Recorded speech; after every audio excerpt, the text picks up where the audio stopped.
Sziasztok!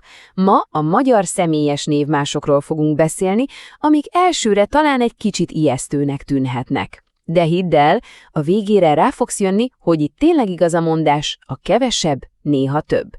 Na, készen állsz egy igazi magyar nyelvi gyors talpalóra? Vágjunk is bele! Az egész nyelvtan lényegében egyetlen egyszerű kérdés körül forog. Ki csinálja a cselekvést? Na, a válasz persze a névmásokban van. Nézzük meg, hogy a magyar hogyan oldja ezt meg, és közben hidd el, hogyan egyszerűsíti le a dolgokat. Rendben, itt is van az alapcsapat. Egyes számban én, te, ő. Többes számban mi, ti, ők. Ők a mai főszereplőink. Egyszerűnek tűnik, igaz? Az is. De az igazi varázslat nem is az, ahogy használjuk őket, hanem ahogy nem használjuk. És akkor jöjjön is az első magyar nyelvi szupererő, ami azonnal megkönnyíti az életedet. Ismerd meg a zseniálisan hatékony ő névmást, ez lesz az első igazi magyar rövidítésed. Szóval, amíg angolul folyamatosan agyalnod kell, hogy most hív vagy si, addig a magyarban az ő mindkettőt jelenti. Nincs többé találgatás, nem kell foglalkozni a nemekkel. Egyetlen szó mindkét esetre. Ugye, hogy ez már önmagában egy hatalmas könnyebbség? Ez a mondat tökéletesen bemutatja, miről is van szó. Ha azt mondom, ő egy nagyon kedves tanár az iskolában, fogalmunk sincs, hogy a tanár férfie vagy nő. És tudod mit? Egyáltalán nem is számít. Az ő egyszerűen csak működik, univerzális és kész. Na most jön az a rész, ami a magyar nyelv egyik legjellemzőbb és talán legizgalmasabb tulajdonsága, az eltűnő névmások rejtélye. Hogy a csodába tűnik el a mondatokból az én meg a te? A megoldás egy nyelvészeti fogalomba rejlik. A magyar egy úgynevezett pro-drop nyelv. Na de ez a bonyolult kifejezés valójában csak annyit jelent, hogy a névmásokat simán elhagyhatjuk. Miért? Mert az ige végződése már elárulja, hogy kiről van szó. Olyan, mintha az ige magában hordozná a titkos kódot. Nézzük ezt a mondatot, jó? A tankönyvi, tökéletes verzió így hangzik. Én ma almát eszem.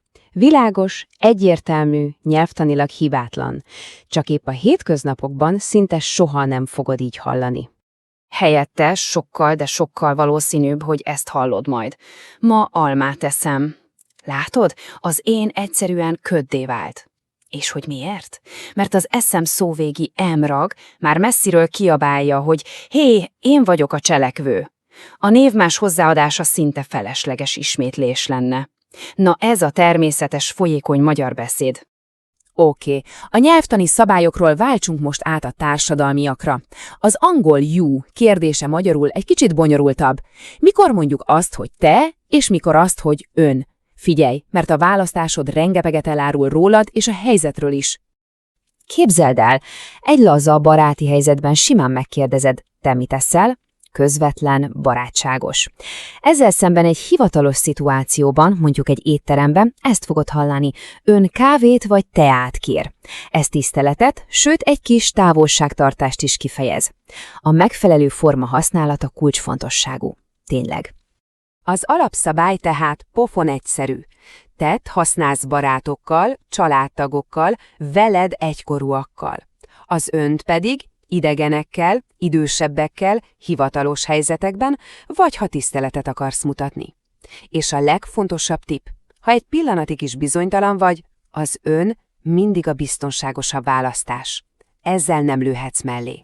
Most, hogy már tudjuk, hogy simán elhagyhatjuk őket, és ismerjük a te meg az ön közti különbséget, teljesen jogosan merül fel a kérdés, akkor mégis mikor van egyáltalán szükség a személyes névmásokra?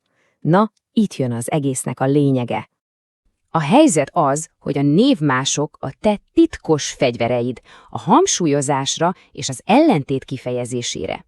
Nem azért használod őket, hogy megmondd, ki a cselekvő, hiszen azt az ige már elárulja, hanem azért, hogy rámutass, hogy pontosan ki az. Figyelj csak meg ezt a mondatot. Mondhatnám egyszerűen, hogy szeretlek, de amikor hozzáteszem, hogy téged, és hogy te vagy a barátom, azzal kiemelem, hogy te vagy az, aki fontos. Nem akárki más, hanem pontosan te. Érzed ezt a drámai különbséget? Na ez a névmások igazi ereje. Oké, akkor foglaljuk össze ezt az egészet 3 szuper egyszerű lépésben. Először is bíz az igerakban, hagyj, hogy az dolgozzon helyetted. Másodszor a laza, természetes beszédhez egyszerűen hagyd el a névmást. És végül a harmadik, hívd vissza a névmást a mondatba, amikor hangsúlyozni akarsz, amikor ki akarod emelni, hogy pontosan kiről is van szó.